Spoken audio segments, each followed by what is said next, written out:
Show. Always Irish Show. Always Irish Show. Sometimes it's good to just yell about football. What are you doing? Don't do this to me, Harry!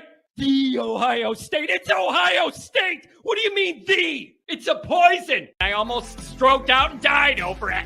I'm glad to be at the party. I'm mad we're this late. You ain't a captain of nothing but a sinking ship! That helps the defense without them even doing a damn thing! Doing a damn thing! The call-in line. 312-988-15. You tell Johnny all you've heard and seen. No Irish. No Irish. No Irish. No Irish. Yeah, that's right.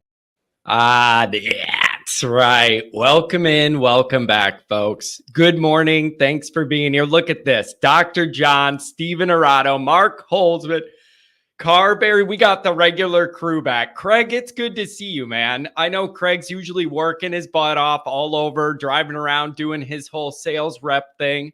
It's good to have you here, Craig. Good morning, everybody. We got a couple calls lined up.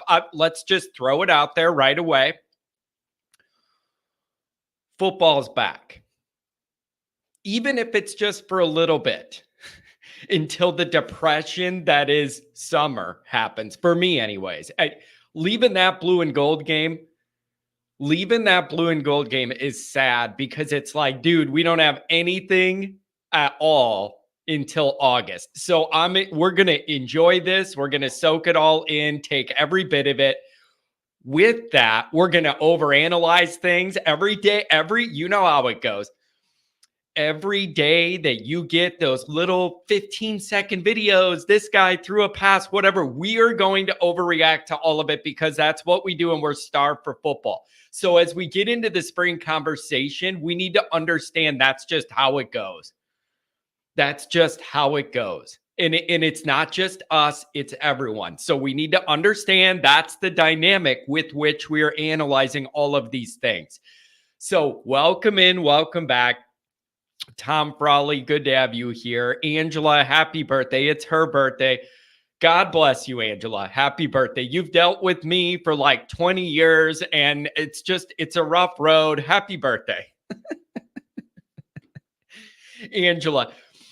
Oh, John, it's my birthday. Yeah, how are you spending it? Well, I'm spending the morning listening to you. I love it, but man, I kind of feel bad at the same time. It makes me feel good, but I hope for a little more excitement in your life, Angela. I do love you, but you know what I'm saying. Dr. John, 1212, good morning.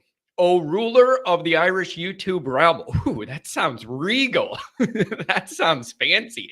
Am I going to be knighted? Like, what are we doing here? Here's your clue to the meaning of the amount for 319. Interesting. 1212. So let's think about that. The only thing I could think of when he says 1212 is that Notre Dame wins 12 out of their 12 games next year. That's my first thought. Looking at the 12, that doesn't make a lot of sense. Like, I don't know where it's going. The only thing I could think of that's 12 is the amount of games we have. But what do I know? Always Irish Senior. Good to have you here. Wishing everybody a happy birthday. Look at this. V1 rotate. $20 hour. I appreciate you, V1. I still believe, unlike last year, because of Artman's status versus what we had there, will be a real QB competition. You could bring your big guys in and pay them a lot and have good guys in that position already. Look at the Ohio State running back room. So John's saying I'm wrong. We got to keep guessing. Somebody help me out. Adam Dowling, what's going on? All right. I got a couple chats that I highlighted from before the show started. And we're going to go over that, a couple of my notes to get into this. It's very, very simple. I just want to know what you think so far. I'm not going to hold you to it. This is not an ultimate. Brandon, what's going on, buddy? How you doing down in A-Town, baby? Hope to see you at Blue and Gold.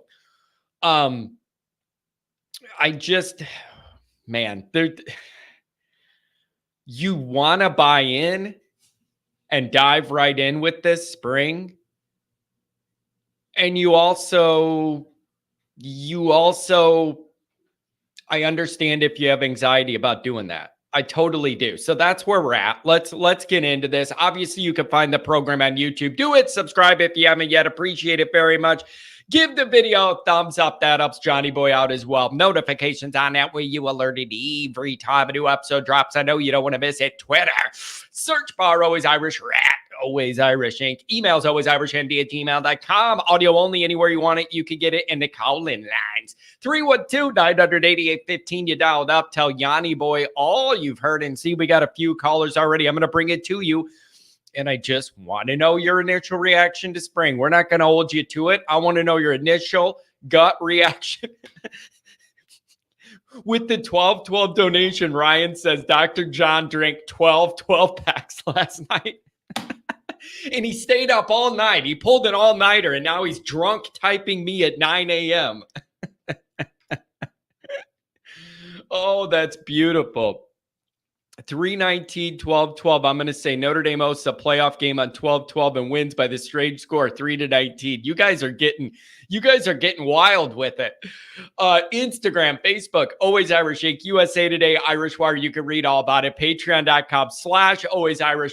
We got some new things we're going to come up with now that we're back into football, some different things to offer you, a different way to do things, get more people involved. So stay tuned for that. And obviously, thank you to everybody that's involved already. Really appreciate it. You guys make a world of difference. Thank you. And obviously, you can see on the screen, ndsubwayalumni.com. Go get a t-shirt, get a looski for the tailgate coming up, whatever you want to do. Whatever you want to do, it's all there for you. You know my affinity for this group and all that the Subway alumni group means to Notre Dame. Let's see here. All right, let me do these chats, and then we'll get into the calls. I want to give you guys a chance on a Friday. So let's see what we got. Old Reliable here, Andrew. It was an exciting offseason, but the real storyline going into the season is not sexy. It's the O-line. ND lost 2 big-time tackles, should whip A&M, but the one way they lose is up front.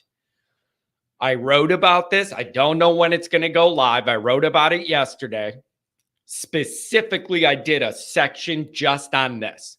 And my theory is, I don't care how much you like Dan Brock. I don't care how good you feel about Riley Leonard's legs if he's healthy, adding an extra dimension to the offense. I don't care how good you feel about all those young, good, athletic running backs.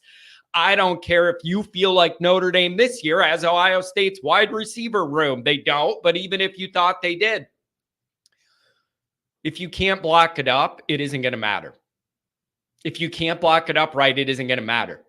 That's the reality we're facing. And I just have, this may be my biggest overall worry of everything to be honest with you. And the reason why is there's so many moving parts. That's the issue. If you had to replace one tackle, but most of the line was intact and you trusted everywhere else, you could deal with that in your mind. I have a little bit of anxiety that there's so many pieces that have to be adjusted here.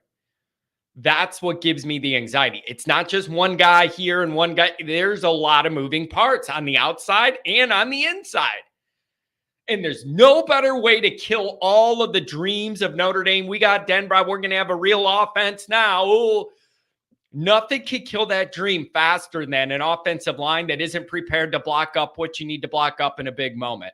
I will not believe this O-line's good enough till they do it against Texas A&M. I don't care anything anybody tells me in the spring. I don't care if anybody tells me it's O-line, you were good at this. I don't care what anyone tells me. Till I see that group block up Texas A&M the right way, meaning good enough that you have a running game and you can block up for a pass play, that's a question mark. I will believe it only when I'm on the post-game show after we beat A&M and I'm going, good job by the O-line, man. They held tough. Then I will change the discussion about O-line. Till then, way too many moving parts, and it makes me nervous. Could blow up all those good feelings you want to have about that offense and all the good pieces. And there are a lot of good pieces. They're going to get ruined. And again, spare me. Oh, John, you don't know. I get this every day. You don't know football, dude. The O-line takes time to gel, man. And you're just a dumb fan in your basement. It's Captain Jack telling me this. You're just a dumb fan in your basement. And you don't understand how football works. You think everything's going to be good right away. It takes time to gel. You don't have to be perfect early in the year. You have to be good enough to win your games while you're gelling. That is my answer. I am not that stupid to think they're going to be a finished, polished product week one. I don't need that. I don't require that. I'm not asking for that.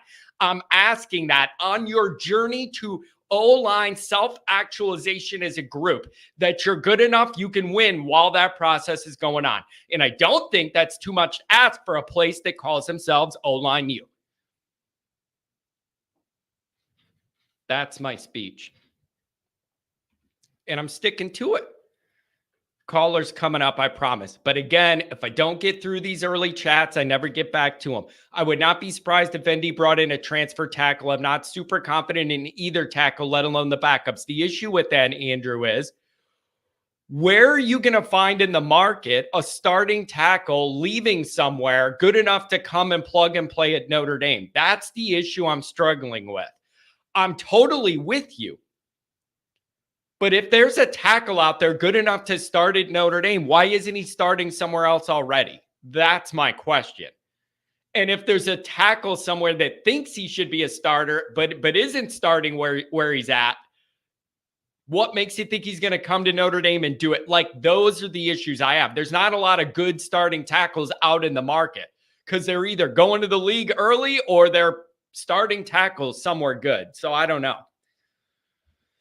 This is really interesting. Total side note, Holden Stays better have a huge NIL bag. He jumped the gun on transferring, would be the unquestioned number one tight end, maybe the top target. It makes you wonder what the story is there with him transferring, because he's not a guy who could go, I'm transferring because I never get any snaps. I don't get to play. Right? So that's a unique issue to me. That's different than an issue of I'm not playing and I think I should play more, so I'm going to go play more. Holden Stays was playing. So that is what makes me wonder what else was going on there. Look at this. BVG should be the coach. Hey, Always Irish, which would you prefer? Hair and a beard like Sam for your remaining years, or a national championship this year? I'm taking the title. Forget my hair and beard. I might cut a digit off. If you give me that option, I might consider chopping a pinky off live on the air. Just like, I'll do anything for a title, man. I'm here. I'm here for it. You don't bring that up. You don't know what I'll do to see a title. A lot of things. C. Jones. Can't wait till Notre Dame football is respected and feared again. I believe we are headed in the right direction. I am waiting. You guys know me, and you know my Notre Dame shtick and my Notre Dame representational skills. I want the respect. I want the respect. Like, when you sum all this down, what this is all for, why we want it and everything, I want that respect. And you don't get that respect with the results we've been getting lately.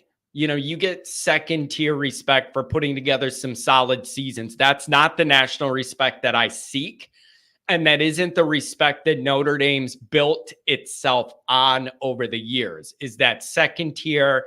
Yeah, they're cute. Let's pat Notre Dame on the head, win their 10 games. No. That's not the respect that I'm after. Tom says, Andrew, I'm cautiously optimistic because of the Denbrock factor, with the coaching staff being solidified and knowing how to practice the schemes they want, puts us in a good spot. That will help. And if Denbrock has a feeling that the O-line is a struggle or whatever, maybe he can set things up to mitigate that early, or run things that rely less upon them being perfect to get things done, whatever. So I do have some comfort that Denbrock is the one doing that evaluation. I trust that set of eyes and that brain on what he's seeing. And I trust him to have a gauge of where this is at. You follow me? That's what comes with 30 years or whatever of experience, is being able to take a look and know kind of where we're at and where you need to cover for or whatever. I'm just telling you the O-line thing. I don't trust it till I see it's good enough. Period. I'm not trusting it until I see it's good enough week 1. That's it. And I like what they did in the bowl game, by the way. It's just going on the road against Texas A&M in the SEC is not going up against a beat-up Beaver, so to speak. That's not the same. It's not the same thing as going up against the beat-up Beavers. It ain't. So I don't know. Andrew Gilmore. I think Goolsby is too early on the Minchie discussion. If the coaches have their way, they want a battle between Minchie and Carr at 25. I don't see them pushing one over the other. But here's the issue, Andrew. What does that mean for now? Does that mean Angeli's the number 2? But then Andrew, you got to explain this to me. How would this go? I'm not questioning. I'm just trying to understand how this would go. They want a battle between Minchie and Carr in 25. I don't see them pushing one over the other till then. Well, I'm assuming Carr's going to redshirt. So then if they want a battle between Minchie and Carr for the starting role next year, does that mean that you're putting Minchie in the backup role, surpassing Stevie? Because where's he fall in all that then? So that's a question I have about that. O'Malley was gushing about Chris Mitchell yesterday after practice. Said the QBs completed lots of deep throws. We'll see. I especially like that because you know how good our secondary is. So if they're doing that against those bodies, that's even more impressive. Yeah, if Notre Dame could have a guy or two that could threaten a defense, get behind people, I'm interested, baby. Oh, I'm interested. That's for sure. Look at this. We got a $5 holler from the troll snipe. If we go 11-1 next season with the playoff win, I'd say it's real progress. It's not championship or bust quite yet in the Freeman era. Thoughts? Yeah, the interesting thing about that is callers coming to you now. The bank's filling up. Here's the thing. It's like the bar with which college football teams are being judged by now, doesn't it have to change? Think about it. The standard of, if you make the playoff, it's a good year, made a lot more sense when it was a 4-team deal. Now that it's a 12-team deal, you're going to have fan groups having to rethink, wait, what's the success? Is it being, you get what I'm saying? Pat, you're going to play golf. I thought it was raining like nonstop. It's pouring down rain here. How much time you got, buddy? Good for nothing tricksters. How much time you got, buddy? Oh, Pat. Yeah, maybe it's not raining where you are, but it's raining where we're. Oh, yeah, you're in Arizona. I forgot about that. I look outside, Pat. It's like pitch black and raining this morning. I'm like, you're going golfing at like 40 minutes from where I am? Good for you. You're out of here, man. It's raining. Look at you, Pat. You're a world traveler. You were in the Keys in your mankini the other week. Now you're in Arizona. I'm starting to think Pat and Dr. John are flying around the country and playing golf, and I didn't get invited. And then Pat would say, you're never available to play when I want anyways, you big baby, so I'm not inviting you anymore. I see how it is. Good for you, Pat. Get out there. Get out there. Yeah, he's the young Dr. John, hitting all over the country, flying all over. It's beautiful. Oh, that's funny. That is good. I know. I admitted that you invited me. That's what I'm saying. Oh, boy. What else was I going to go over? Couple things here. Let's get over a couple coaching changes, and then I'm going to hold off some of my thoughts and see what the callers say and see what they hit on, okay? Mickens, DB coach. Biaggi, help with the DBs. Chad Bowden, however you want to say that. Now the assistant AD for player personnel, a.k.a. Notre Dame's general manager. That's exactly what that means. They just don't want to call it that. You knew the second Michigan came after him for the GM role in Michigan. You knew this was coming. This cannot be a surprise to anybody. Up his pay, give him more responsibility. You got to keep doing that to your best guys to make them feel valued. And so that doesn't surprise me at all. Dre Brown, who's on that staff, moves into Bowden's director of recruiting role, with then Bowden a step above him. Max Bola, linebackers coach. Very interesting stuff from Freeman on Dylan McCullough. Basically told you, don't get used to the guy. He's going to be a head coach soon. And I think they're lucky they held on to him this year, because a lot of people have been coming for him and it wasn't the right fit or whatever. But even Freeman told you, don't get used to this, because he's probably going to go be a head coach. It might be at a lower level, like a non-power 5, group of 5 to start, a MAC school, something like that. But he basically told you, don't get used to Dylan McCullough. That's what I took out of that. Justin says, I never saw Ford switching to safety. I didn't know if I saw him switching to safety, but I did see a very jam-packed running back room with a lot of younger guys that have explosive potential in the way I'm not sure he has at the running back position. And then in that case, it makes a lot of sense. And also, Notre Dame does need a little backup depth at safety too. So not an ideal scenario. You did it with X Watson. It worked out, moving him from offense and then over there. So I don't know. Yeah, I did say Mankini. Although me picturing, if I picture Pat and a Mankini, I'm gonna have to pause the show and use the facilities. So I'm trying not to think about that. But when I think of Pat in Key West is like not a part of America, but it's in America. It's a different way of life down there. Pat could rock a Mankini up to the bar in Key West. Nobody would even blink. Nobody would even blink if Pat did that. So it's a little terrifying. And here's the other thing. This is the final thing I'm going to get into before I go to the calls for the 6th time. I promise I'm going to the calls. Also, would anybody be open to a show tomorrow night? Pat definitely wears a banana hammock at the beach. That's for sure. I don't know what color, but he definitely is that kind of guy for sure. That thing's never mind. I don't even want to get into it.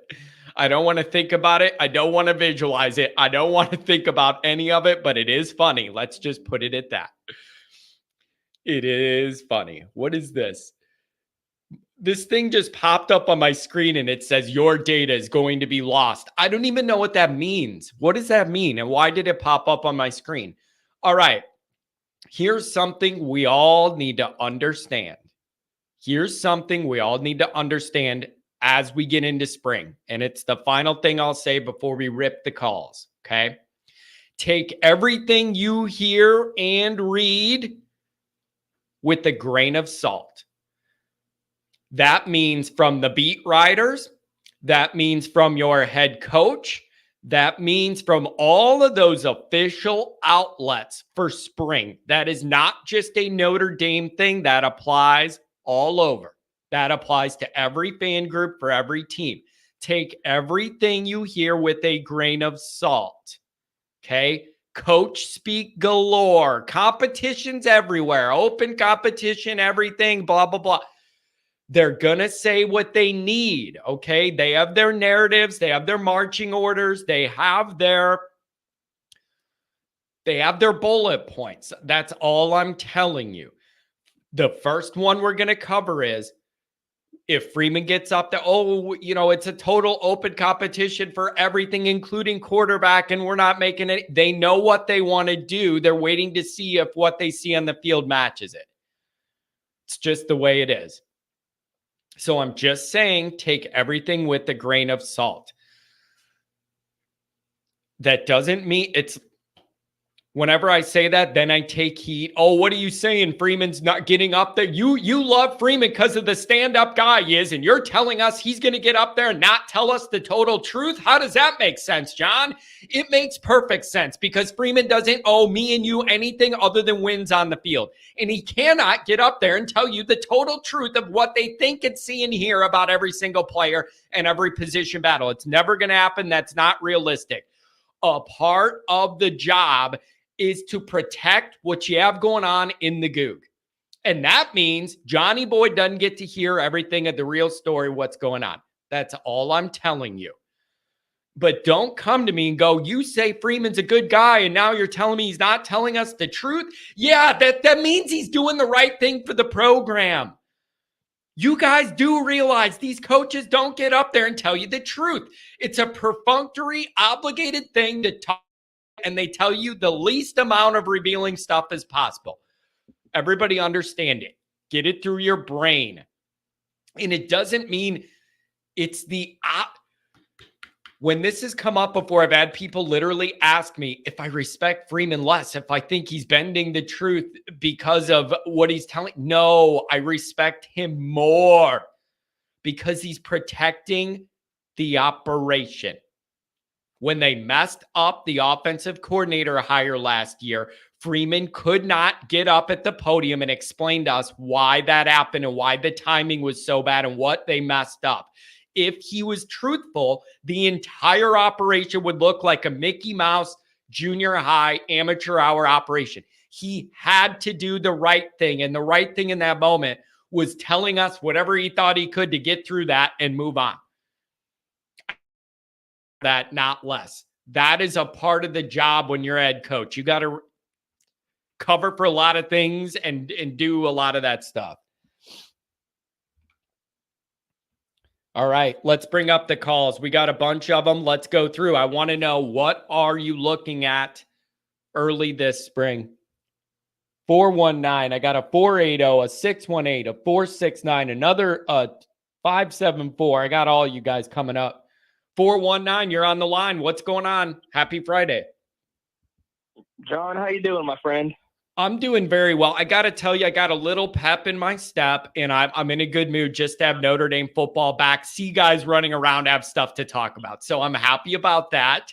And I'm trying to stay level-headed about early spring. And I'm wondering what you've seen or what you're thinking going into this as we start.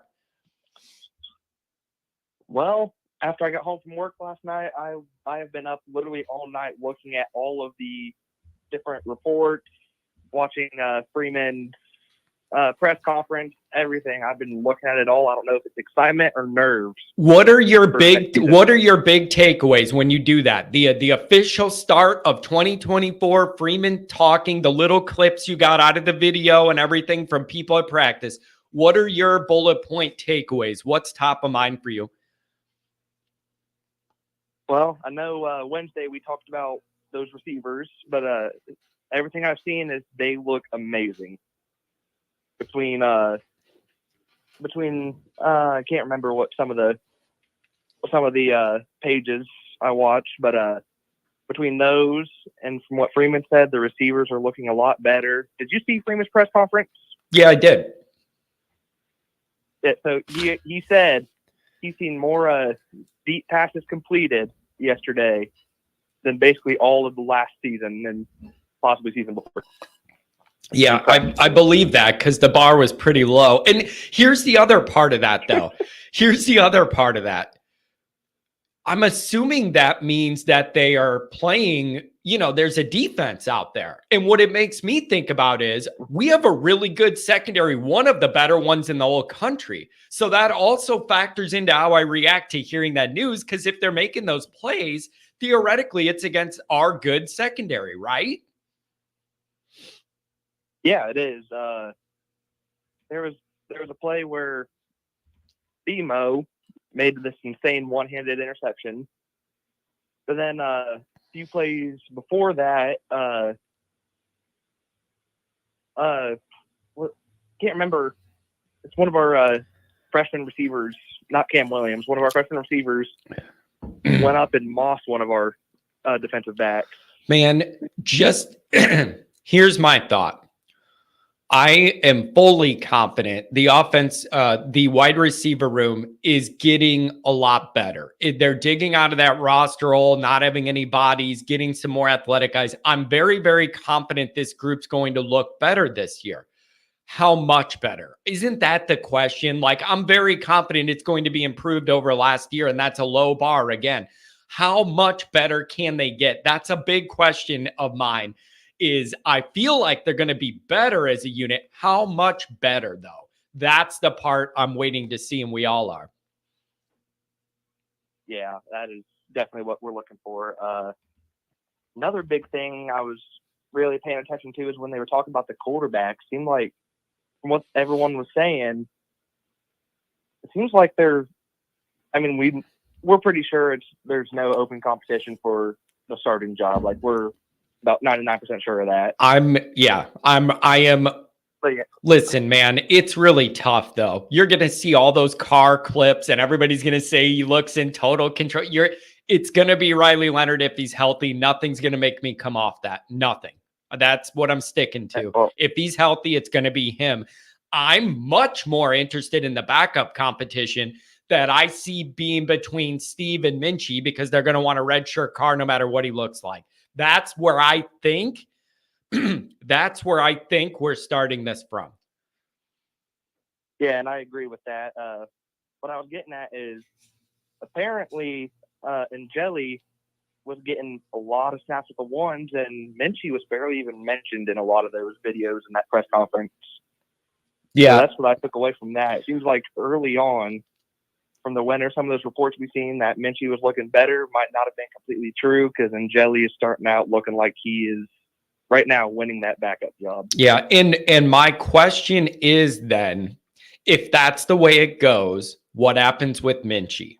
That's my big question. Does he get frustrated, look at the surroundings and go, I'm squeezed in the middle here and I'm not really getting a shot? That would be the question. If he loses the backup role to Angeli, does he stick around or does he leave? I don't know, but it's a big question as we exit spring. Just like Buckner was on the way out the second the blue and gold game ended, Buckner was headed to Alabama. Like, I just want to know what that's like, because it's a big decision that shapes what the quarterback room looks like, not just this year, but moving on to. What about the offensive line, man? Do you think they're just going to be okay? Like I shouldn't overreact about it. There's a lot of movement there, and that makes me uncomfortable at O-line. There's not much we can take away from day one because there was no pads. Yeah. So the tackles, the guards, you can't really take much away from that. But the one thing I did take away was the center position. They said every snap except one was a very good snap. They said that one snap was low, but it was also them drawing a defensive offside, and they're 11 on 11. Yeah. So just wait, get the ball back there, get the ball snapped. So that was the only bad snap of the day. Yeah. So that's a big priority to me too. Also, I would feel a little different about this if Notre Dame could ease into this season the way they did last year, with the 5th game being their first big test. Then you would feel a little bit easier about the O-line easing in, finding some rhythm with each other, all of that. You don't have that luxury. You're going to Texas A&M. It's a game you got to win, and it's going to dictate the emotion that's going to set the whole season off on sale out of the harbor. Is going to ride on that emotion, either good or bad. They got to be good enough. They don't have to be perfect. They don't have to be fully self-actualized as a unit. They just have to be good enough to win that game. And then they have some breathing room to ease in after that. So I need them to man up. Yeah. We're not really going to be able to tell much about those guys coming in for the offensive line until we get to later spring when they start putting the pads on, and then as we get closer to the season. So yeah, won't be able to tell much there. And then let me flip over. We'll wrap up on this. Really good insight. I love hearing how much stuff you watched on it. That's how much we want, football back. Let me ask you this. Here's how I feel about Notre Dame's defense. As we enter the spring, here's my thought with that defense. Top 10 unit last year. I want to know if they can crank this baby up to get near top 5. And a couple things need to happen. I need that linebacker thing. I need them to figure out who's going to fill what role and what package to maximize everybody's skill sets. That's one question. How do the young guys mix in there? Do you trust them? All that stuff. And then up front defensively, I feel good overall. But I also feel like we need more natural pass rush out of that group without blitzing, but guys that could just get home to really crank it up to the next level. Those are the two areas I'm looking at most with defense to get us to the next level this year. Do you agree with those starting points? Yeah, for sure. I did see, what's his name from Duke, Obed? Yeah. Yeah, that transfer seems like he had a really good first day of spring practice. He needs to be open for business, baby. A sack machine. I need him to be open for business. Let's go, big man. And apparently KVA looked really good as well.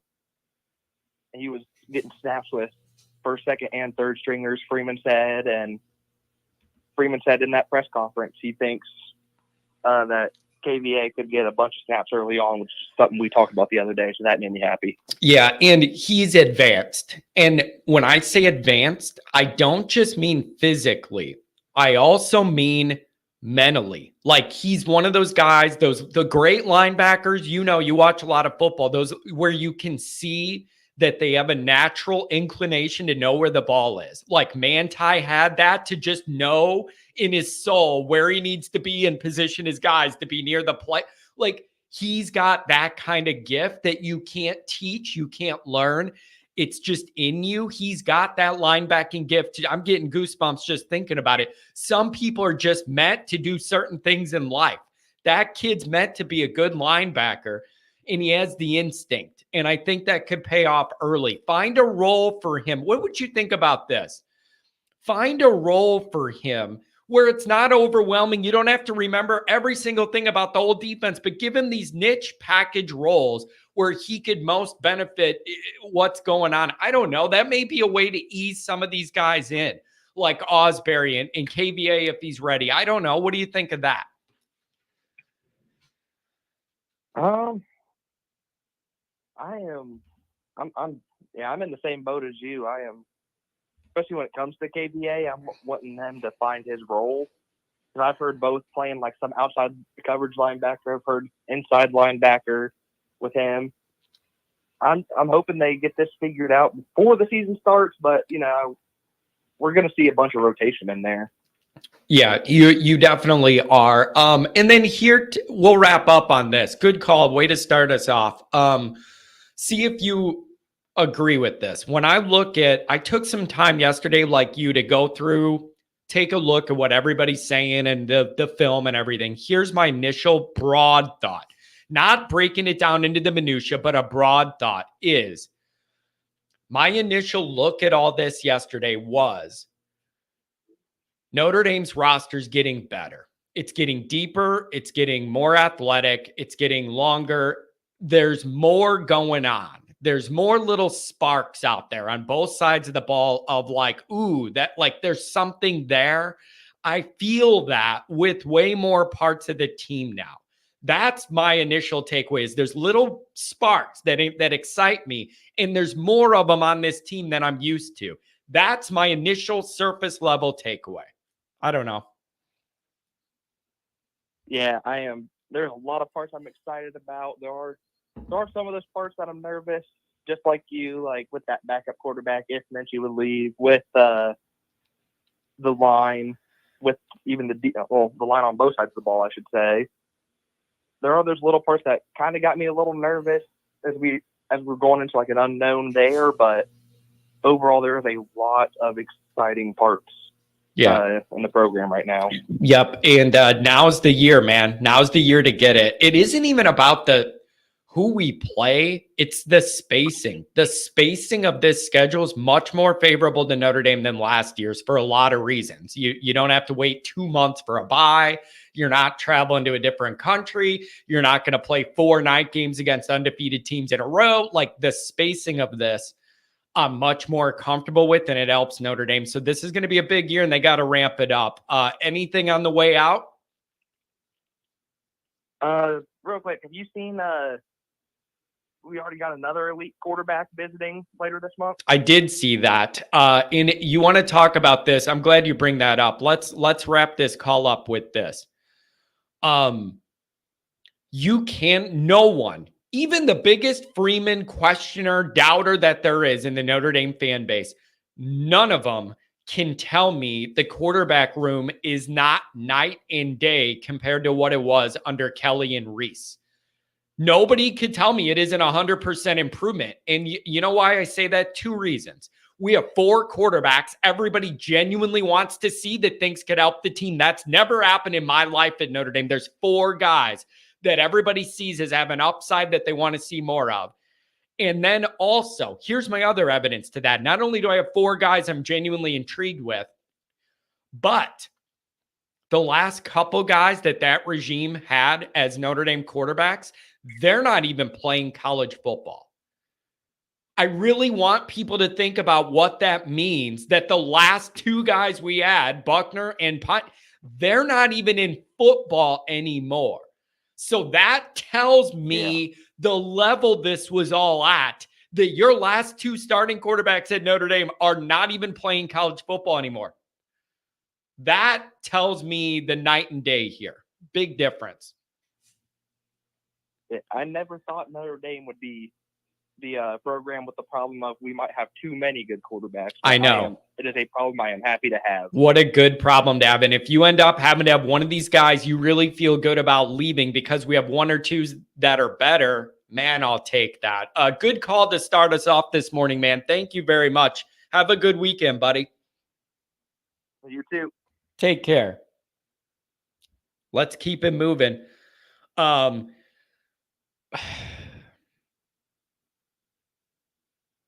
This roster's changing a lot. The coaching staff is one of the better ones, if not the best, I could ever remember Notre Dame having as far as my comfort level with both coordinators. However, none of this matters if you don't start scoring points and winning the big games on the field. It just doesn't, it's not going to matter. Like I will mention it. I see the evidence that this roster's changing, trending in the right direction, deeper, more athletic, more flexibility, more optionality, guys that can play different spots if you need to, but build up their body, flex into this, flex into that. It's got to translate on the field though. It's got to start translating on the field for people to really buy in. And that is totally fair. I am not asking any Notre Dame fan, you should believe in this because I think the roster's better, whatever. The roster could be better and you could still lose 3 games. It's got to all come together here. It's got to all come together here. 480, where do you want to go? I got a 618 and a 469 going to be the next 2 up. 480, good morning. Hey, good morning, John. How you doing, man? I'm doing good, man. I feel like it's been a while since I talked to you, man. How are you doing? I'm doing good, man. I just, this time of the year, man, I just kind of get in the zone, man. I'm taking care of my business early on, to try to set myself up good towards the end of the year and everything. So I kind of get into a tunnel vision. I block everything out, Notre Dame stuff wise until spring ball starts. Yeah. Hey, man, do what you got to do, man. Do what you got to do. I'm just happy to have you back. I would love to know you always have pretty reasoned takes.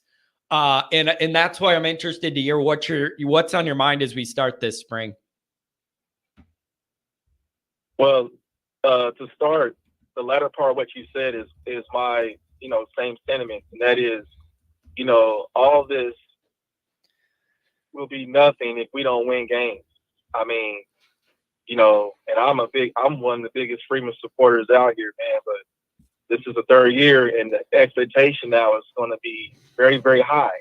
Because remember, I don't know if you remember, man, but there was a call I made some months back when we were talking about all this stuff with the Gerald Parker stuff and just the frustration with the offense and the way the team was and what have you. And I said to you, I hope that this new AD comes to Freeman, whether it's Jack or the new AD, and says, what do you need?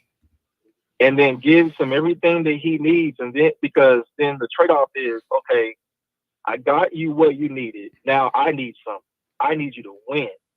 And I need you to win every game on the schedule, the big games, not the little sisters of the poor game, but you need to win the biggest games on your schedule, and then if that doesn't happen, now the conversation is, well, you can't say that you're deficient of certain things because we've paid out X $1 million of coaching hires and everything else.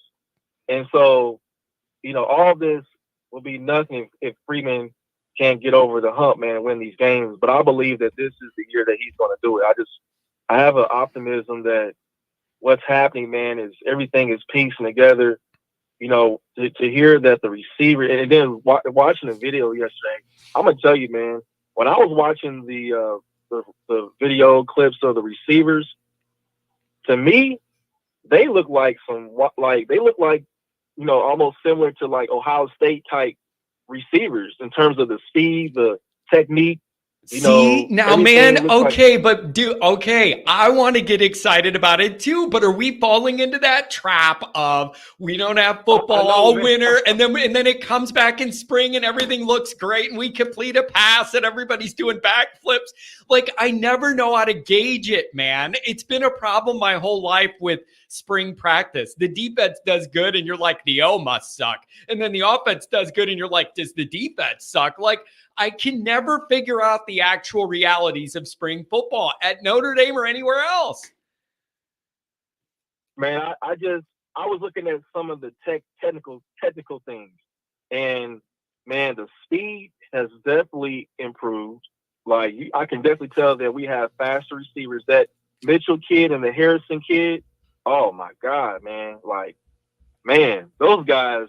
And from what I was reading up on some of the reports, man, they were saying this Mitchell kid was just blown by everybody. Like, he's like the speedy guy. Now, I'm not saying he's Will Fuller or nothing like that, but they're saying, like, from what some of the reports I was reading, like, this kid is definitely going to be a threat. Like, they're going to have to account for him. Yeah. And I'm like, And then here's the other thing. The other thing I want people to think about is when you have that dynamic and you run a guy out there that could get behind a defense, God forbid you have two of them that could stretch a defense or make them worry about it. People don't talk about this enough. That also helps your run game because they have to worry about that. And they can't just jam the line of scrimmage like Clemson did against us because they knew we couldn't complete a pass last year. It opens everything up. It opens everything up. And that's what John, that's what we have not had, man. We have not had that guy where defenses have had to account for, which could then open up the run game. Most of these teams have, load the box because they've not, even with Hartman, and other guys, like defenses were not threatened by our receivers. We didn't have a guy where they said, you're going to have to look for him, man, because he is a threat. Like, and that's what I feel is going to change this season, especially with Denbrock talking about being more 11 personnel.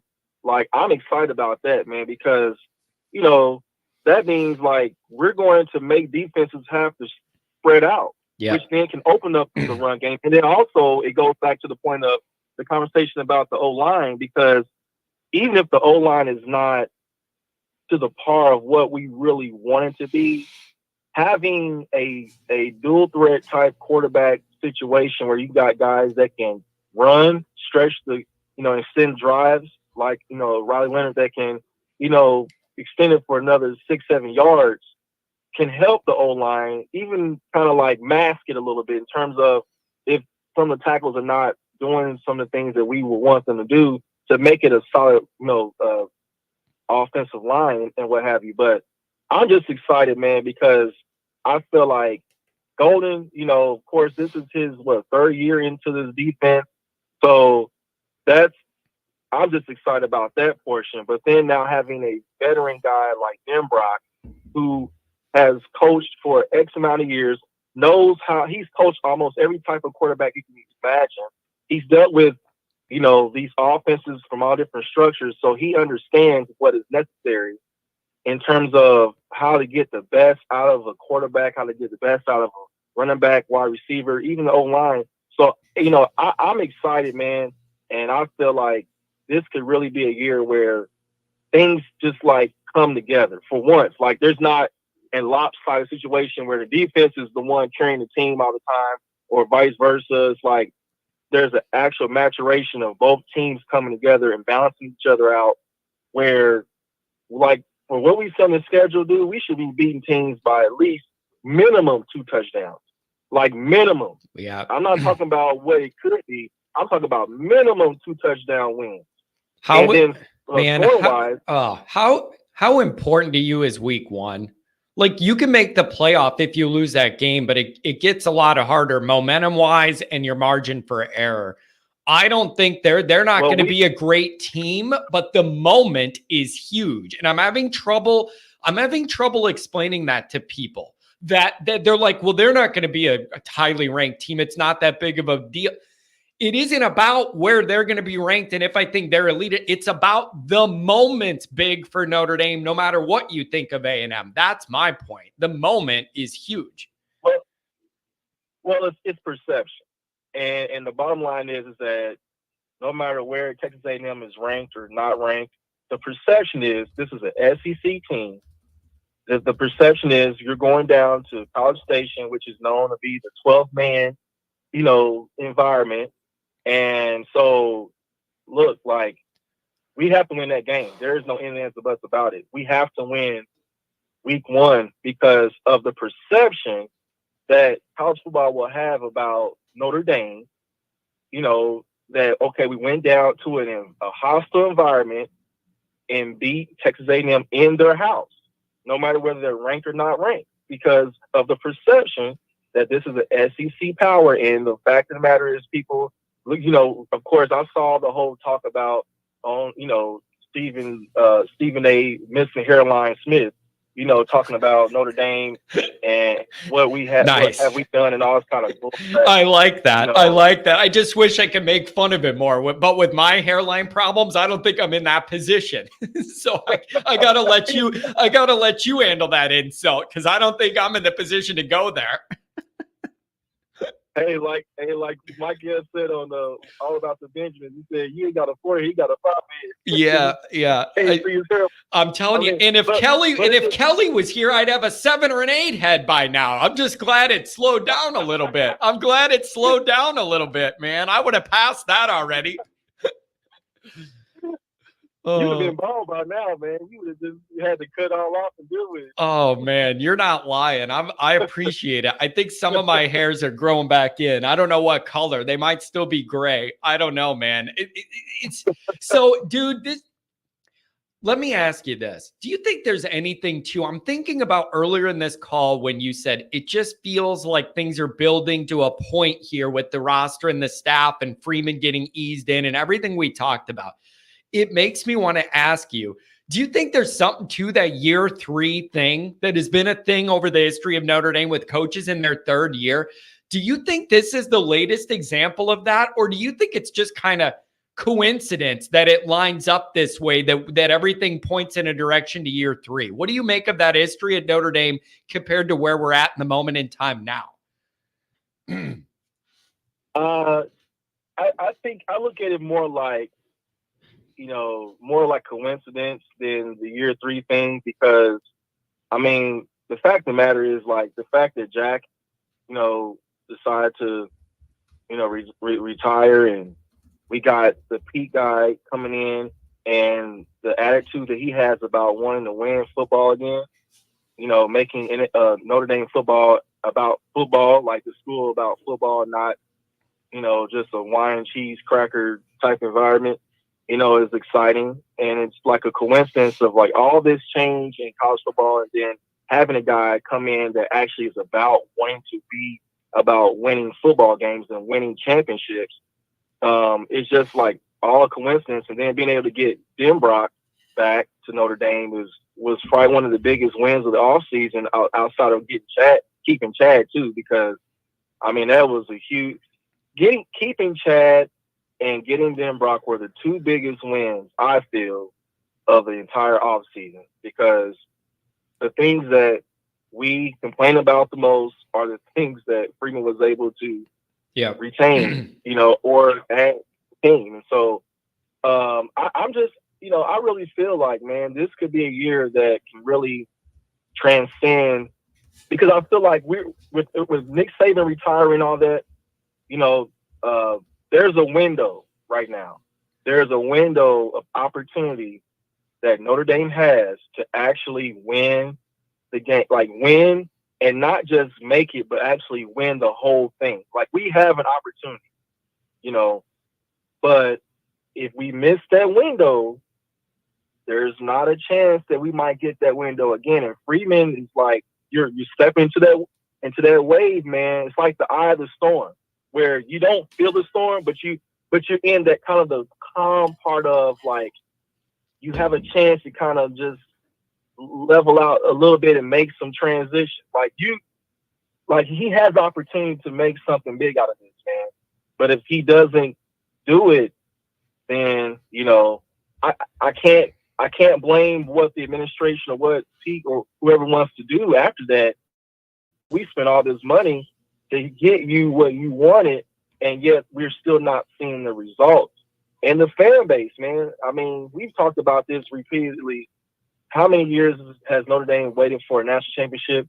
You know, 35 years now? Yeah, something like you know? that. I mean, yeah, it's like, you know, man, the patience is wearing thin on a lot of us, man. You know, I you know, me and you know what I'm saying? We never got to experience, we haven't experienced that. Yeah. You know, all we get to do is look at YouTube clips and sit around and listen to old timers talk about the glory days. Do you know? I want to experience that. I'm telling you, man, I go off on rants because I'm sick of our highlights looking like the Kennedy Zapruder film. There's like lines through it and everything, like that old style real film. I'm like, dude, why are our best highlights almost in black and white or grainy color footage? It's time to upgrade the highlights. Let's go.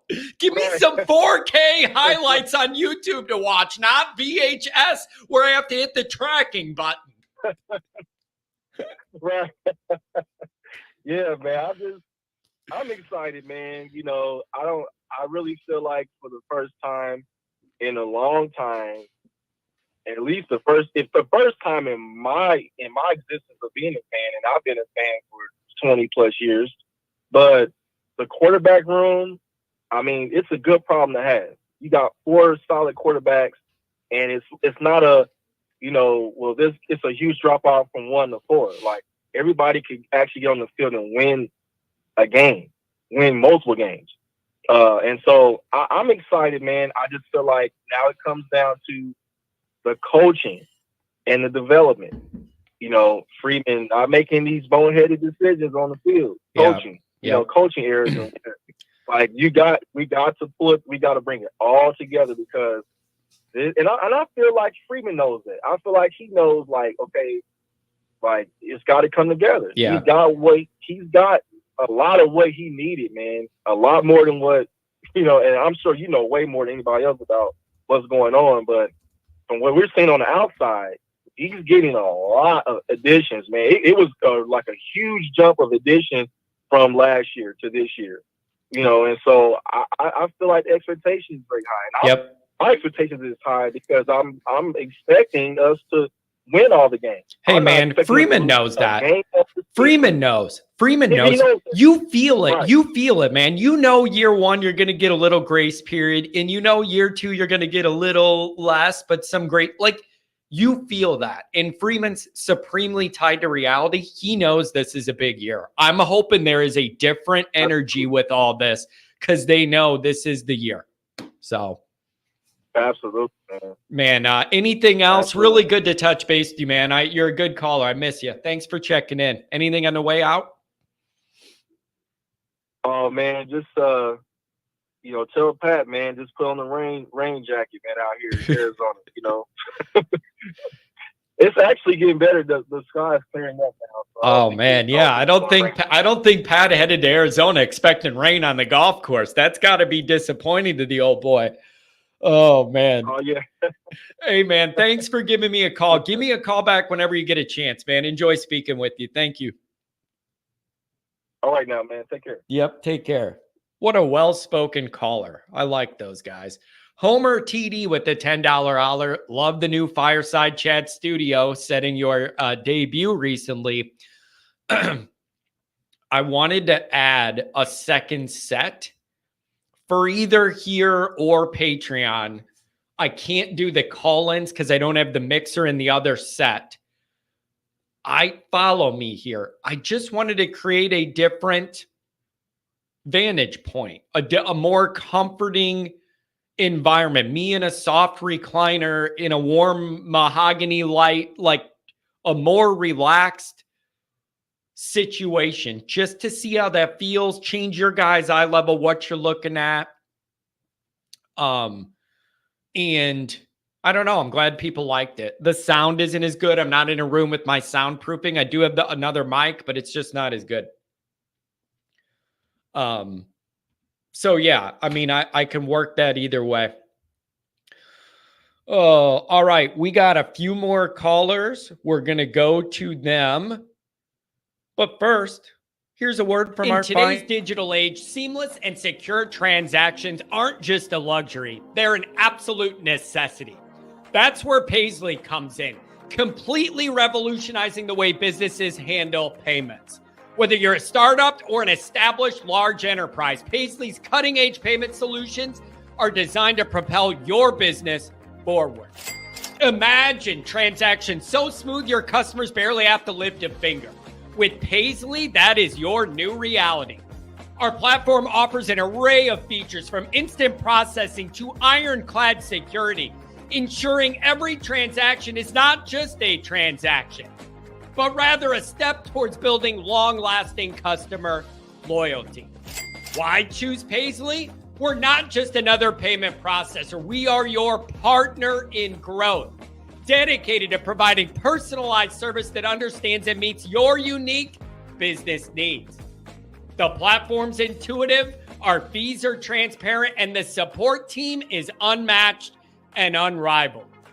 So to all the entrepreneurs, innovators, and dreamers out there looking to elevate their business's payment game, Paisley is the answer.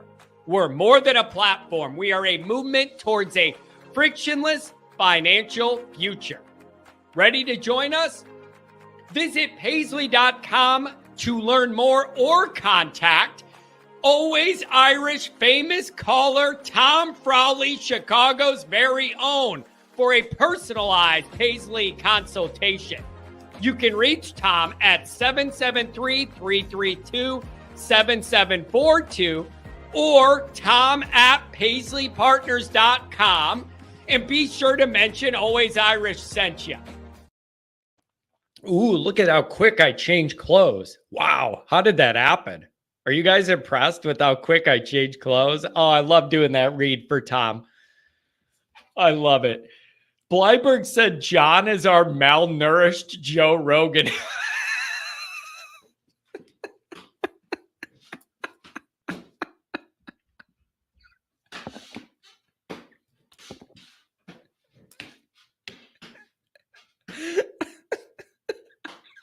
I don't know why that's so funny to me. I'm just picturing, like, you know what? I'm going to be bald soon. I can pull that part off. I will soon be bald, so I'll be able to have that Joe Rogan feature.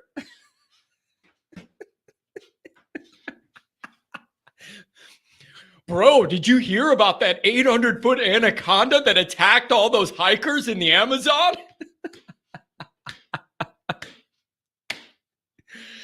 Oh my God, that's funny. Mikey says, John, when, if Notre Dame makes the championship game in the future, would you go to the game? Probably not. Probably not. Follow me. Whether we win or lose that game, I think I need to be not in that environment. If we lose, it's not safe for me to be in public with a bunch of people in that environment. If we win, I'm going to want to be with you guys. This sounds really, I don't know how it sounds. If that moment comes and we're in the championship game, and God forbid we win it somehow, I feel an obligation to you guys to be here all night. When I say all night, I mean all night, like through the night, partying and celebrating all of us together all night till the sun comes up. Literally, I would not want to miss that moment being with you guys. All of you people that called me out of your minds after Ohio State last year, all the misery Notre Dame fans commiserating together, all of that pain and all that. If it ever comes out the other way, I want to enjoy that with you guys in that moment together. And yeah, I wouldn't drink at all during the game. And I can't drink during games anymore either when I'm doing this. Callers, I'm coming back to you. Thank you for your patience. That's the other thing that's had to change.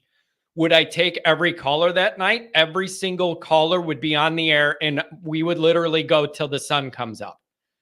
We would literally go till the sun comes up, and it stops me from streaming. Out of bandwidth. We would go all night, and it'd be the happiest moment of my life. And it would be the ultimate payoff for all the frustration and all the pain of all the Notre Dame fans. I would want us to be together. And I'd have my family here. Maybe Pat would be with me. Maybe we could do that together. Probably crying. No, there's no probably. It would be an emotional long night. And it would be great. That's my ultimate goal for this channel. If you ask me what could be the best thing that could happen to this Always Irish thing, it would be us being in that moment and us being together. That's what I also put me on record on this. You guys remember this. Put this on record. If Notre Dame wins a title and I'm still alive and doing all this, I will be renting out something and having a huge party. Everybody needs to know that. Like, if that ever happens, I don't know where it'll be. I will rent a facility to have a celebration party where we just have a night in person together. That's what we're doing. So hold me to it. If it ever happens, I don't know where, Chicago, the suburbs, somewhere in Indiana to be by camp. I don't know.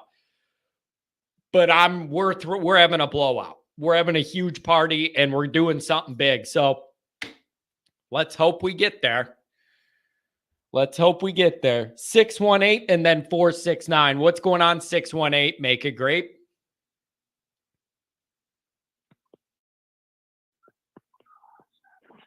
What up? What's going on? Hey, how you doing, John? My fault. Oh, that's okay, man. Hey, good morning. I know you've been following up on the beginning of Notre Dame spring practice. Give me the report, man. Give me the early report. I can't wait to hear what you're going to say. I want to hear this now. Give it to me. I heard the quarterback room is the second best, you know what I'm saying? Besides the running back room, I'm hearing the quarterback room might be right behind the running back room. Hey, man, here's my thought. I'm just scared. I'm not going to buy in until I see it all on the field be good enough, man. Haven't we been through this so many times in our Notre Dame spring football experiences? Like, I see that there are improvements being made all over, but like to really have it sink in and anchor it, you got to start showing it in these games. Don't you agree? Yeah, I agree. I mean, until they play Texas A&M and they go to Texas A&M and they go and they get that win against Texas A&M, I'm not saying nothing is better, but, I'm just saying what the reports I heard, they said look like with the first three quarterbacks, they can win between 11 and 12 games this year. Man. In the regular season. And even with Carr, they said it looked like they could win 10 to 11 games. What a stark contrast for the way that quarterback room has been built lately, where you didn't know if you had any guys you love, and now we have four that we really like. What a change, man. That's a big shift. Yeah. And I'm hearing, man, I'm still hearing Minchie has the best arm of all four quarterbacks. Yeah, it's really interesting. That is Goolsby's low-key guy that he's saying, John, everybody's forgetting about him, and I really like his skill set, and he's falling through the cracks. Goolsby always mentions it to me. He goes, he's a low-key guy, not a huge outspoken personality guy. Go with the flow, low-key. He's telling me he's fallen between the cracks here, and you got to make sure you give him a chance to show what he could do. Remember, John, I was telling you, hey, dude, this is the dude I'm pulling for. Nobody is talking about him. Everybody is talking about for who's going to be second string, man, Angeli or Carr, and nobody's even talking about talking about this kid, man. This kid was a 4-star, man. You know, he was like top 5 in Elite 11 a year ago, man. This kid, man, I'm rooting for the kid to be the backup and possibly even the starter. You know, I mean, and Jelly, you had your time, man. I heard that Jelly looked good, but he's not doing what Denbrock want him to do. He's still doing checkoffs. You know, hey, do you let me ask you this about Kenny. Do you think that the fan base isn't always as excited about Kenny because maybe of the way his recruitment went, where it was like end of the cycle, and then it's not a brand name you are chasing for a year. He was committed to a school nobody thinks is great at football, and then you got him at the last minute.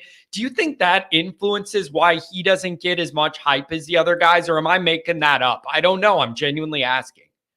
Yeah, and then look at the school that you flipped him from too. You know, you didn't flip him from a SEC school or even a Clemson or Florida State. You flipped him from Pitt.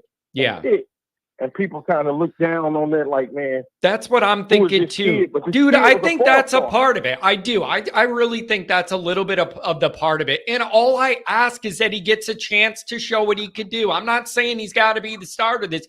I just need him to have a chance to show what he could do this spring. Whip that ball around to those athletic receivers we apparently have now, finally. Thank God. I love Angeli. Man, but Denbrock like them guys who could push it downfield, man.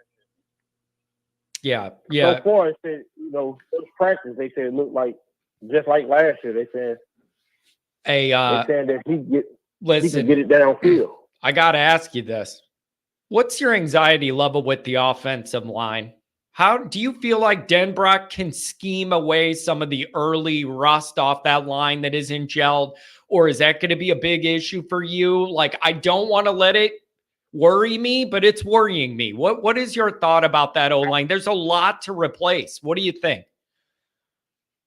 Well, look, I'm gonna be at the spring game, me and my son. And man, I won't say nothing about the O-line until I see him in the spring game, man. When they got pads on, but you know, so far, you know, I'm hearing that Jagasaw looked real good yesterday. Mm-hmm. But it's the right tackle that's not, you know, he's like hot and cold. You know what I mean? He's inconsistent on the first day, but this is the first day of practice as well. And usually, you know, they say Jagasaw looked real good. He picked up where he left off in the bowl game. You know. Yeah. So, man, I don't know, man. Yeah, if the right tackle can't get it right, man. Hey, man, we got the freshman coming in, and you know, give him an opportunity. You know, and I'm hearing that. Also, I heard that, like, man, it wasn't like it was like last year, like where Buckner and Hartman got all the first team reps. I'm hearing everybody getting first team reps. All the quarterbacks is getting first team reps. Like it's a true quarterback competition.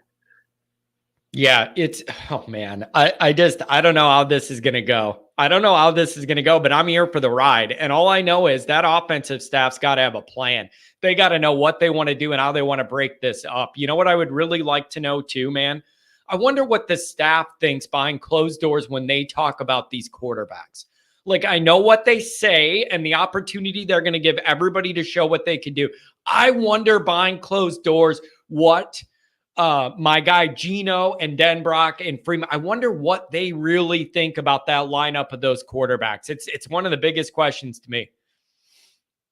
Man, if it was me, I'd be like, hey, man, I love the kid. I love that he want to be here at Notre Dame. If he's not doing what you want him to do, Denbrock, I mean, it's time for him to transfer, man. I mean, nothing wrong with Angeli. I love Angeli because I pushed for Angeli 2 years ago. Yeah. To get an opportunity. We had Drew Pine.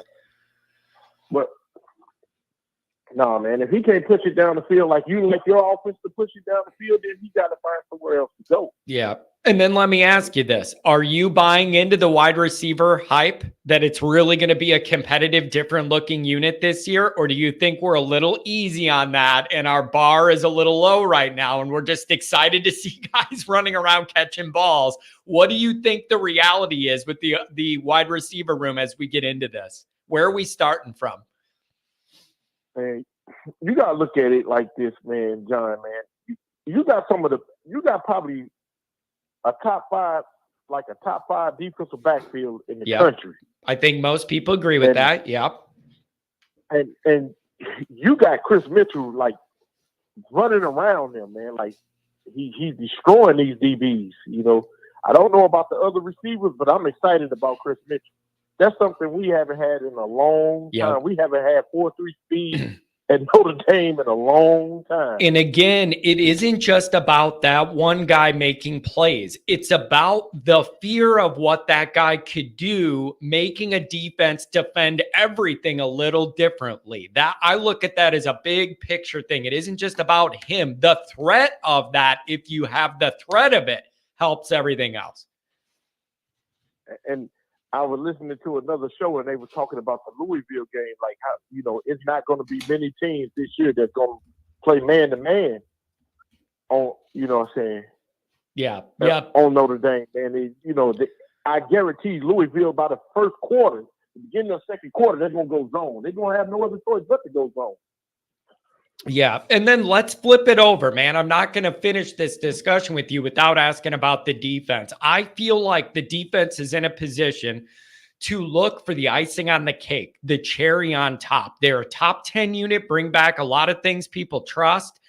And the mission is, how do you crank it up to get near the top 5? What are you looking at with the defense? I'm looking at how those linebackers shape out, and I'm looking at who in the heck can give us more pressure up front. Those are two things I'm looking at on the defense. What do you think? I'm hearing the linebackers look fast. I'll see at the spring game, but I'm hearing they look fast. Oh yeah. And I'm hearing that KVA was getting some reps with the first team, but he was getting mostly with the second team because it was like, man, Drake Bourne was like, hey man, this is my team. You know, I'm the middle linebacker. I'm the fan that's gonna be in the middle. Man. You know, we're gonna see, man. I'm gonna be at that spring game. I'm not predicting anything. I'm not predicting anything this year because I predicted 11-1 last year. We finished up 10-3. I'm going to make a prediction. I'm going to make a prediction right now. It's a bold one. I predict for the blue and gold game, I'm going to have Miller Lights for breakfast. That's my prediction, and we're going to do it. And we're going to do it. You can believe that. You can believe that. And I am sure it's going to happen that John's going to have Miller Lights for breakfast. Oh, by the way, I'm glad you brought this up for the spring game, just so people know. I got 2 flags now, the Always Irish flag, and then right under it, I got the Kennedy and Goolsby logo from the Patreon on another flag. Nobody's going to be able to miss us now. We got a 20-something foot flagpole with both those logos. Look for that, and you'll find us. Yeah, man, and I feel like it's going to be a great season for Notre Dame, man. I'm just hoping that it man, Freeman, you got to win now, man. You got everything that you wanted, everything that you fought for. You got now, we need to upgrade the facilities because some of the kids go to these other schools and they got state-of-the-art facilities. Yep, and so they're supposed to start that sometime this spring too. So we're trending up. We're going in the right direction. It's got to be paid off on the field. And I don't know, man. Anything else on the way out? Yeah, and on the facilities, I went to the University of Memphis last April with my son, and man, their facilities was like state of the art. And I'm like, God, Jesus. I remember going to Notre Dame with my nephew, like when Brian Kelly was there, and I'm like, man, these facilities look old. Yeah. That's the first thing, because some of them kids look at that and I'm like, nah, I'm cool. And then you're not in the greatest part of America, you in this rinky-dink town in South Bend, and them kids like, nah. I don't Oh, wanna what do do you that. mean? South Bend is a banging metropolis with a wild nightlife, man. I don't know what you're talking about. And it has great weather. It has great weather too, right off the lake. It's beautiful year round. You got kids coming from Houston, Texas, man, to come to visit South Bend, and they look at the town, they like, nah, this ain't what I want to do, you know. Yeah. Oh man. So I don't know, buddy. This is going to be interesting. All I know is I'm going to be mad at you if you don't swing by that morning. If you're in town, you got to come over and holler for sure. Morning, yeah.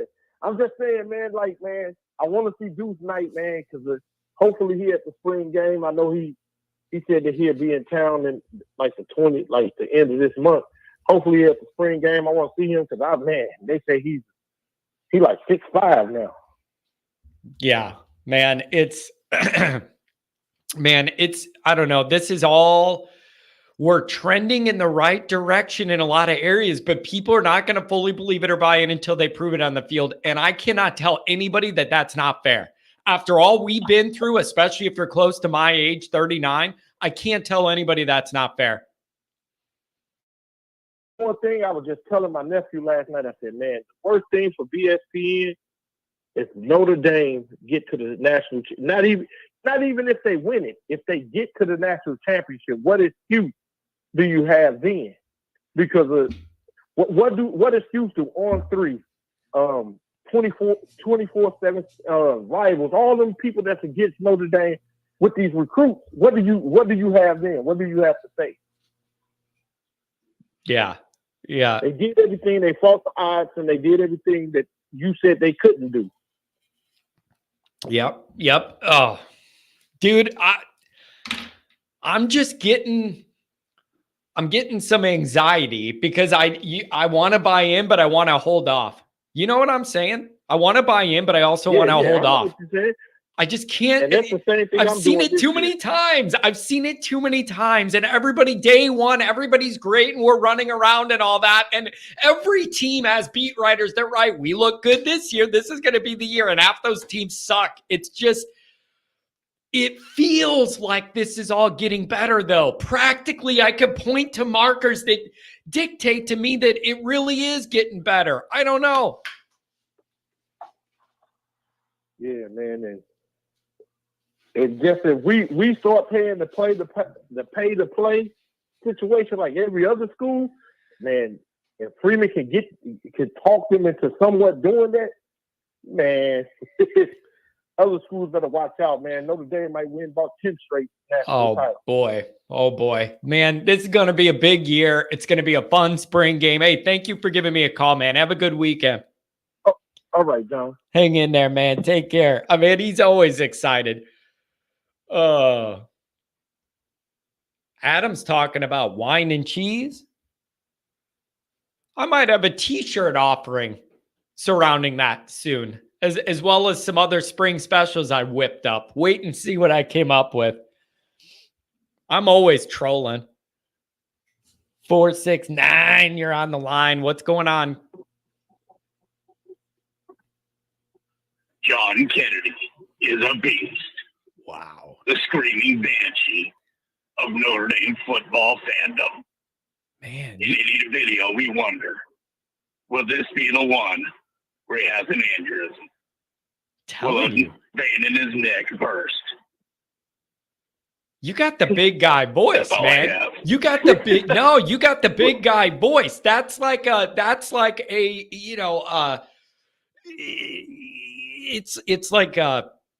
it's like the guy who does the commercials for the movies and everything, the big guy voice, and all on the sports radio, they always have a guy with the deep voice does their reads. That you're missing an opportunity in your career, buddy. Like the monster truck, yeah, something like that. Like, yeah, that's exactly what I had in mind. So, man, what do you make of this early spring thing? You've been on the line. You've been hearing what people are saying. Are you buying in? Are you wait and see? Are you in the middle? What are you thinking? We're a day into this. Where are your thoughts at? So first, I'm pretty excited. I think you look at the additions as far as coaching staff, players, everything's basically moving in the right direction. The only thing is there are, still some, kind of question marks on the roster. But I think overall the talent's there. It's just a lot of it is young talent lacking in experience. But I don't think there's any single position where you look at it like we ain't got nobody. You know what I mean? Yeah. It's not like years past where you've got a 5'8" quarterback and a guy who hasn't been able to stay healthy, and that's what you're rolling out there with. Yeah, it does. It feels the roster's more well-rounded. That's the way I feel. It's more well-rounded and it's deeper throughout. And they just have more guys that can contribute in more ways on both sides of the ball than they've had.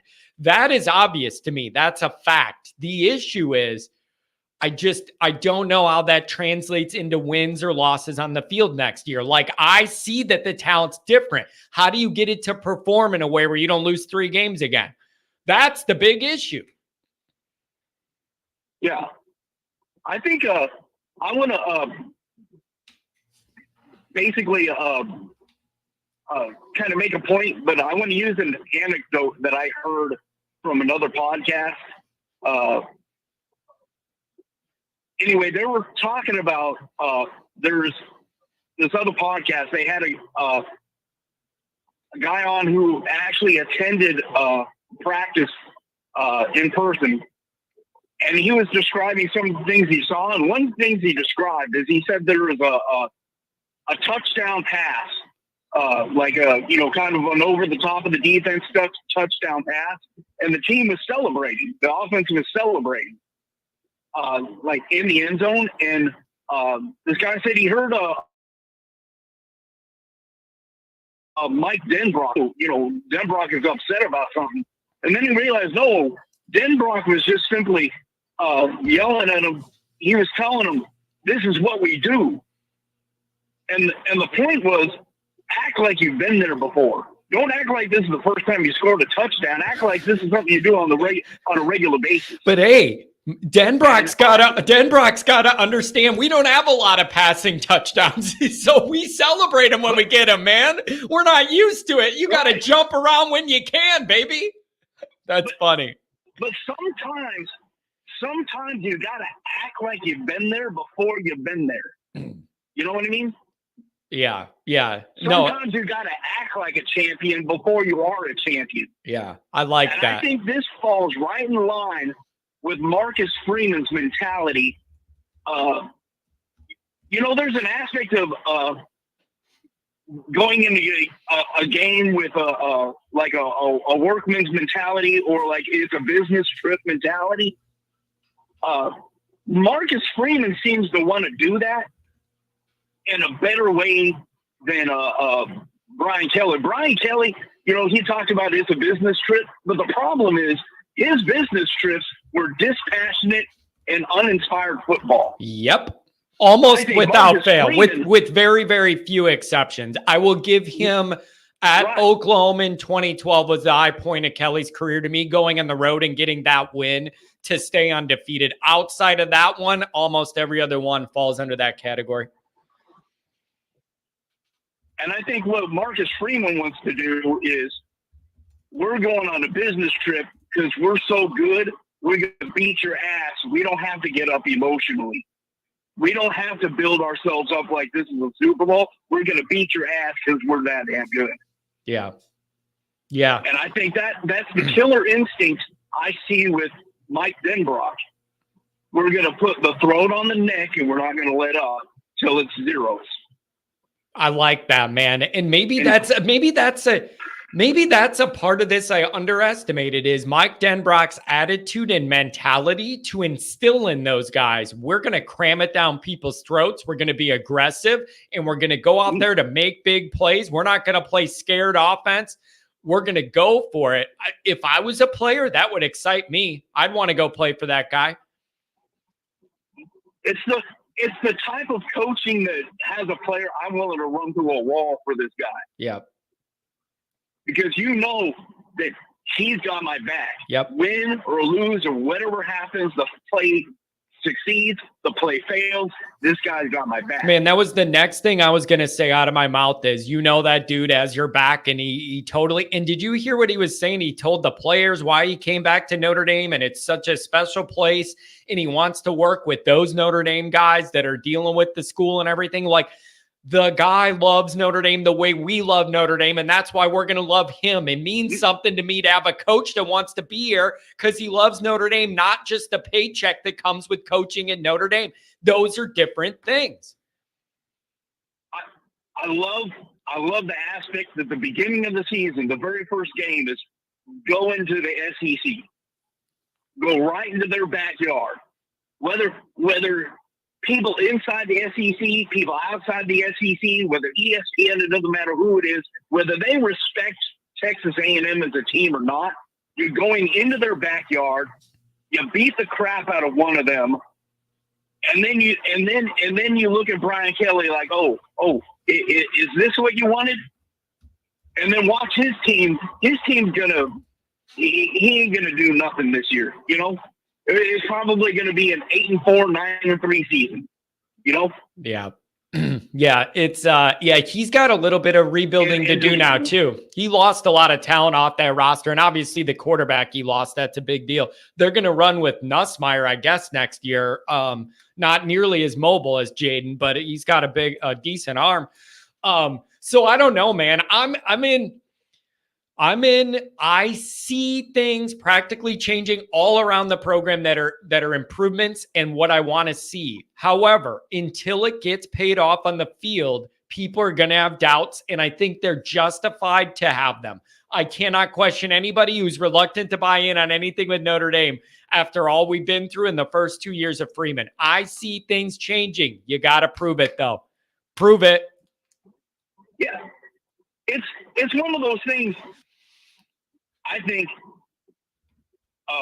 as fans, we want to see a national championship. I mean, duh. Why are you rooting for a team if you're not hoping to ultimately see that is the goal? Yeah. Some teams it's more realistic than others, but I happen to believe that with the right pieces in place, it's definitely a possibility at Notre Dame this season. I think there is something to that third year as a coach. And the something to it is that just like you talked about, year one is just figuring it out. Whether it's a first-time head coach or a first time at that school, year one is just figuring it out. Year two is, like you said, calibrating what worked, what didn't, and reassess. Year three, that's when you really start to put it all together. And I think it shouldn't be surprising if Notre Dame goes out there and, has a championship run type season. It shouldn't be surprising. They've got a good roster. They've got a roster that can play with anybody. Do they have deficiencies? Yes, but name a team that doesn't. Yeah. Yeah. And then every team out there has deficiencies. All right. If we're looking at it this way and we feel encouraged about this year, what is your bar going to be for what's an acceptable outcome? Is it just making the playoff, or do you got to make the playoff and win a game in this format to feel good about it? Like, what is that bar for you this year with all that excitement? The bar for me is look better than you did last season. Yeah. That's the bar. Is if there's some kind of progress, we've got to be happy with progress. If it's 10-2, man, 10-2, dude. People are not going to love better than you did last season. I know. It's got to be incremental. You know what I mean? And we got to accept. Sometimes the progress is gonna, come in larger chunks than others. We just got to accept that if it's forward moving progress, then it's good. The roster is being rebuilt. True. There's no question that there's talent coming in and loads of talent coming behind talent. True. It's going to get there. It's just a matter of how long is it going to take. So if this season is 10-2, an 11 seed in the playoffs, and you lose in the first round, because you're just playing a better team, then that's okay because there's progress, you know? Yeah, and it's also Now, a big year for Freeman.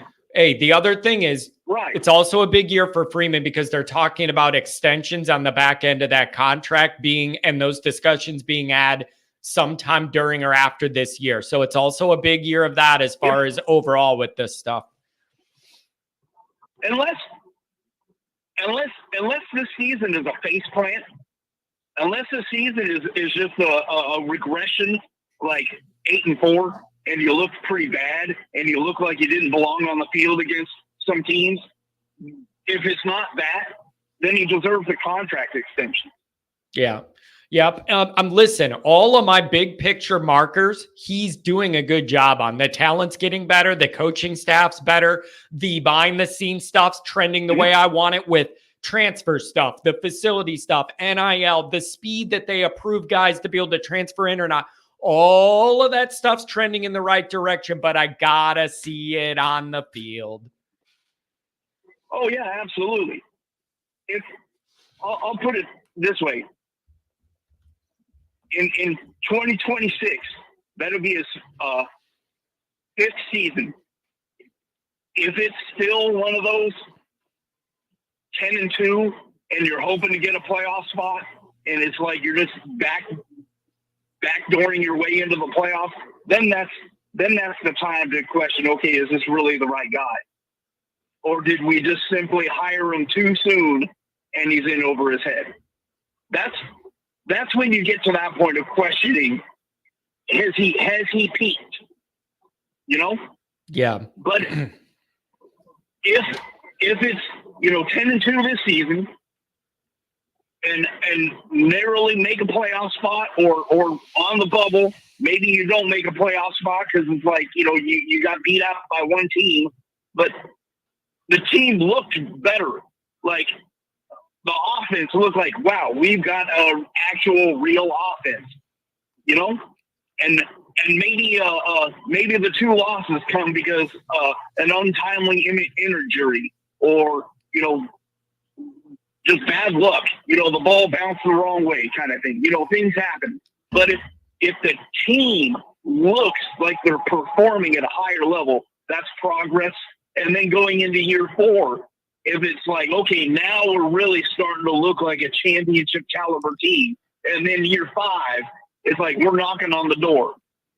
Yeah. You're right though. Pundits are recognizing. If you get that incremental improvement, if you can get that incremental improvement, that would be ideal. I'm telling you, I got a feeling if it was 10-2 and we make the playoff, that'll be like, okay. But man, it feels like this fan base is expecting 11-1, or I just do. That is everything I talk to. They're expecting 11-1. Where the 1 comes from, I don't know, but 11-1 is the number a lot of people in this fan base are looking at. I'm just telling you what I see and read and hear. That's what. Really, truthfully, if I were to wager on it, I would say 11-1. I don't know where the 1 could come against Louisville. You know what I mean? I know you hate hearing that. I know you believe in when you lose to a team one year, you got to beat them the next year. But I tell you what, that's just a game where it falls on the schedule and who they are. That's just a game that they're sneaky. Yeah. Yeah, at least you got him at home this year. It was the Super Bowl last year. You got him at home. Yeah. It can't be a surprise. Notre Dame plays better at home. And so I don't know, man, but I'm with you. There are markers of that incremental progress. It's just got to pay off on the field in a big way for everybody to buy in. Anything on the way out, man? Thanks for calling me on a Friday. Yeah, I was going to say, where the one loss, if it is 11-1 or whatever, where the one loss can't come, they can't come against A&M.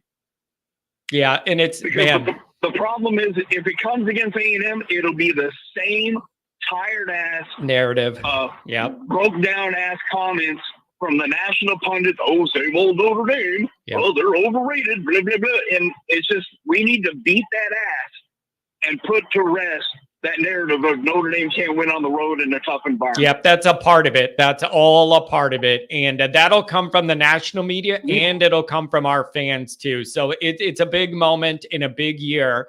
And so we're going to see how it goes, man. Hey, enjoy your weekend and then hit me up as we get further into spring. Okay. Keep me updated on your thoughts. Yeah. John, take care of yourself. It's great. I love your show. Keep doing what you're doing. Thank you, man. I really appreciate you. Have a safe, good weekend. Call me whenever you get a chance. Really appreciate it. I think I have one LSU fan in here and I made him mad. That's how you know I'm having a good Friday. Year one, BK figured it out. SEC West champs, plus beat Saban his first year. Second year Heisman winner. MF takes over a 10-win team and lose to Marshall and Stanford. Year two, he beat a weak USC team. Man, how much time do you have for me to rip apart this one statement you made? I can't even keep track of how many different ways I need to go at this. One thing you need to consider is there is a strong possibility that year one that Kelly had might be the best one you're going to have altogether. You got the year one, everything's new bounce before Kelly gets in there and Kelly-fies all of this program with his personality, and then it goes down and you don't notice it, but the bar gets lowered. You need to be aware of that. You got the everything's new year one bounce. Once Kelly starts instilling mediocrity throughout, it permeates. And then he lowers the expectations, but you don't even realize it's going on. And for some reason, you buy into all his political speeches. You buy into all of the narratives he tells you. You buy into all of it. Also, second year Heisman winner. And what did you guys accomplish as a team? Nothing. You wasted a Heisman year accomplishing nothing. No major bowl win. You didn't do nothing. It was, I wouldn't be bragging about the Heisman winner. I would be saying, why didn't we win anything that matters when we had a Heisman winner and a great offense? And the other thing is, the orchestrator of that great offense works for us now.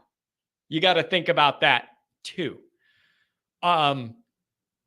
Also, the final thing I'm going to do to rip this to shreds is Freeman takes over a 10-win team and lose to Marshall at Stanford. Yeah, he certainly did. He certainly did. Maybe that wouldn't have happened if Brian Kelly would have recruited appropriately enough players that Freeman had something to work with. Seriously. Kelly literally didn't recruit. And then Freeman inherits all of those problems and there's not enough talent because Kelly was lazy. Quiet quit. Kelly quiet quit on Notre Dame for a few years. Did the minimum to get by and it was good enough, but not great. Didn't push it. That's what he did. He quiet quit. Also, the benefit of Kelly's Notre Dame career, more than anything else, the only reason Kelly gets any credit for anything in Notre Dame is because he overlapped with USC being terrible his entire tenure at Notre Dame. If USC was good, this all would have blown up way sooner. Kelly got the benefit of USC being down the entire time he was at Notre Dame. It was wild. But I'm just telling you, be aware of that year one bounce. Be aware of that year one bounce. Keep in mind that might be as good as it gets. Once the Kelly-ness permeates, it doesn't matter what you recruit. It doesn't matter if you have all these great guys. When the Kelly mediocrity gets in the locker room and starts spreading, and then the players start noticing all the excuse making in the media and all of this, it's dangerous. You don't even feel it, but it sneaks up on you and you start buying in and believing in things that aren't reality. You start building in more excuses and extended timeline to flip things. It's year three, and I have big expectations of Marcus Freeman in year three. I want to know what the expectations are. Brian Kelly in year three, pump faking. Tell me what your expectations are of Brian Kelly in year 3. Type it in. What is it going to be? I'm very interested to know. You lost your Heisman guy. You lost your OC. A lot of talent turnover. What are the expectations for Kelly at LSU in year 3? Type it in. And if you tell me, no, give me, I want a record. 10-2, 10-2. Because I'm not letting people say it's year 3. Freeman needs to have a great year because of all that. And then I want that to apply to Kelly too. Also, he's 3-5 against top 25 teams since being at LSU. He's 3-5. So spare me that Kelly's doing an elite job and all that. He's 3-5 against the top 25 in 2 years. Literally 3-5. It's the same old Brian Kelly with a different hat. So you could point to the highlight against Alabama, and that was a great moment for him, the best moment for him in his career, probably the highest peak. All of that. The guy's old Brian Kelly comes through. 3-5 against top 25 at LSU. So let's see how that changes this year. But yeah, I don't know. I don't know how it's going to go, but I'm very interested in it. Okay.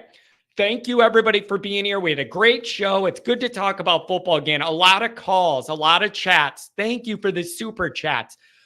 It just feels good to have football action again and football energy again. I thank you all for being here. Rudy, happy birthday. I hope you guys are doing something fun for your birthday, and I'll see you in a few weeks at Blue and Gold. And then I'm planning on doing a night show tomorrow night, Saturday night special. We haven't done one. We haven't done one in a while. Now that we got some action and we got some football, I'm thinking tomorrow night, maybe 8 or 9 o'clock live stream, catch a different night crowd, see what everybody thinks. That's my plan. I may put out a video in the morning anyways for us to talk about, but stay tuned and look for a link. That's the plan unless something changes. See you all later, man. Really productive, good show. Take care.